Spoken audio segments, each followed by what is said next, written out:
என்ன? கை நீட்டு.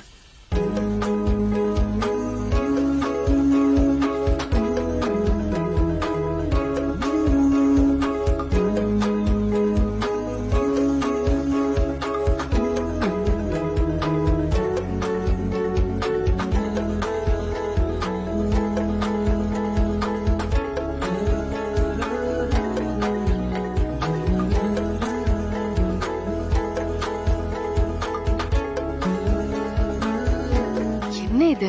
இத நான் கேட்டனா? கேட்கலனாலும் வாங்கி தரது புருஷனோட கடமை இல்ல. எப்படி இருக்கு? நல்லா இருக்கு.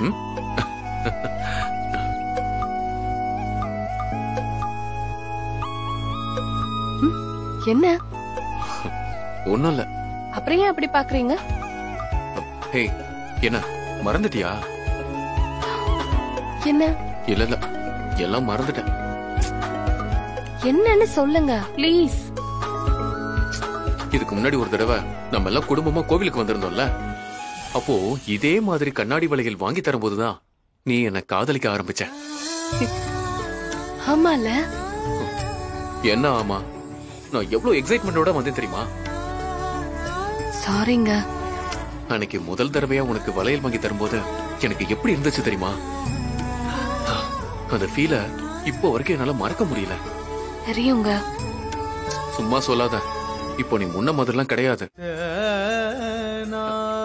ஏய், சும்மா ஒரு பேச்சுக்கு தான் சொன்னேன் நானு. இல்ல கார்த்திக், முன்ன மாதிரி இல்ல. எனக்கே தெரியுது. ஏய், என்ன சொல்ற பிருந்தா? கார்த்திக், ரொம்ப பயமா இருக்கு கார்த்திக். மனசு ரொம்ப பாரமா இருக்கு கார்த்திக். என்னாச்சு? ஒண்ணும் இல்ல, நீங்க போய் வேலையை பாருங்க. ஏய், உட்காரு. உன்னை இப்படி விட்டுட்டு நான் என்ன வேலைடி போய் பாக்குறது? என்னன்னு சொல்லு. இல்ல கார்த்திக், ரொம்ப பயமா இருக்கு. ஏன்? இல்ல, எல்லாரும் சேர்ந்து கல்யாணத்தை நடத்தி வைக்கணும்னு நினைக்கிறாங்க. எல்லா சடங்கும் செஞ்சிட்டு இருக்காங்க. ஏய், ஆமா, அது எல்லாமே நல்ல விஷயம் தானே. இல்ல கார்த்திக், நம்ம கல்யாணத்தப்பவும் இதெல்லாம் நடந்துச்சு. அப்புறம் திடீர்னு எவ்வளவு பிரச்சனையாச்சு, எவ்வளவு சண்டை, எவ்வளவு அழுக. ஏய், இப்ப எதுக்கு பழசை நினைச்சிட்டு இருக்க? இப்பதான் எல்லாமே சரியாயிடுச்சுல்ல. சரியாயிடுச்சு நாமெல்லாம் நினைச்சிட்டு இருக்கோம். அந்த விஜய நம்ம வீட்டை விட்டு துரத்தி விட்டுருக்கோம். அவ ஒண்ணு சும்மா அப்படியே போயிட மாட்டா. கண்டிப்பா ஏதாவது பிளான் பண்ணுவா. அதுக்கெல்லாம் நீ பயந்துட்டு இருக்காத. நாங்க இத்தனை பேர் இருக்கோம், பாத்துக்கலாம். இல்ல கார்த்திக், இந்த வாழ்க்கை எந்த பிரச்சனையும் இல்லாம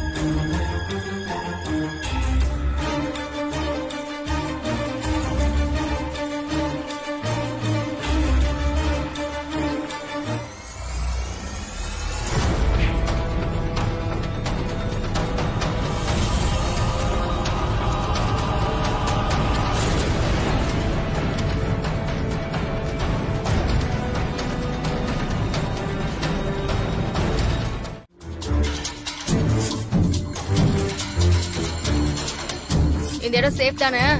எந்த பிரச்சனையும் வராது. யாரும் வரமாட்டாங்கக்கா. எவ்வளவு நம்மள கண்டுபிடிக்க முடியாது. சுத்தி நம்ம ஆளுங்களா இருக்கானுங்களே. இருக்காங்கக்கா. டேய்,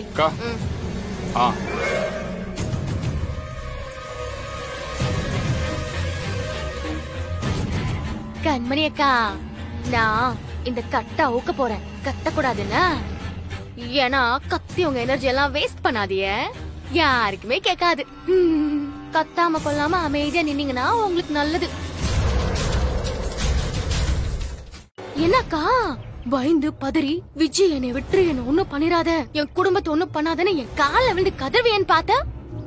இப்படி ஒண்ணுமே பேசாம சைலண்டா நிக்கிறிய. என்னக்கா என்ன பாக்குறிய?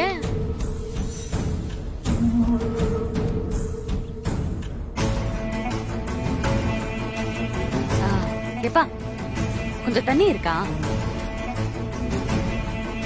ஆ, சீக்கிரம் கூட, ரொம்ப தாகமா இருக்கு.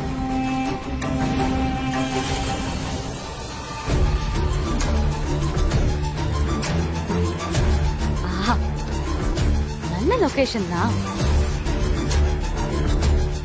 ஆமா விஜி, என்ன சொன்ன? நான் பயப்படுவேனா? அதுவும் உனக்கா? என்னக்கா உங்க அண்ணனை கொண்டு குடும்பத்திலேயே போய் வாழலான்னு முடிவு பண்ணிட்டீங்களா?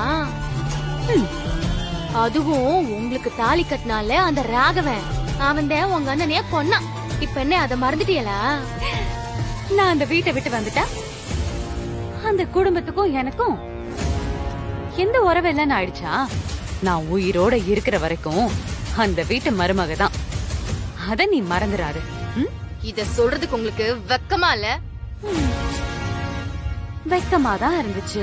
பையன் தப்பு பண்ணிட்டான்னு கண்டும் காணாம போகாம அவனுக்கு சப்போர்ட் பண்ணி அவனை காப்பாத்த நினைக்காம அவரு பையனை அவரு கையாலேயே போலீஸ்ல புடிச்சு கொடுத்து பாதிக்கப்பட்ட எங்க குடும்பத்துக்கு ஆதரவா நின்னார்ல நம்ம ராமச்சந்திர மாமா, அவருக்கு கெட்டது நினைச்சு அவரு குடும்பத்தையும் அழைக்கணும்னு திட்டம் போட்டான்ல. அதெல்லாம் இப்ப யோசிச்சு பார்த்தா வெக்கமாதான் இருக்கு விஜய். தான் அண்ணன் தப்பு பண்ணிருக்கான்னு தெரிஞ்சும் அவரை காப்பாத்துறதுக்காக செய்யாத தப்புக்கு பழிய ஏத்துக்கிட்டு ஜெயிலுக்கு போக துணிஞ்சாரே மாறே. அவருக்கு போய் கெட்டது செய்ய துணிஞ்சல்ல, அத நினைச்சு பாக்கும்போது வெக்கமாதான் இருக்கு விஜய். எல்லாத்தையும் மீறி அந்த குடும்பத்துல இருக்கிற அத்தனை பேரையும் ஒரு தாயா இருந்து அரவணைச்சு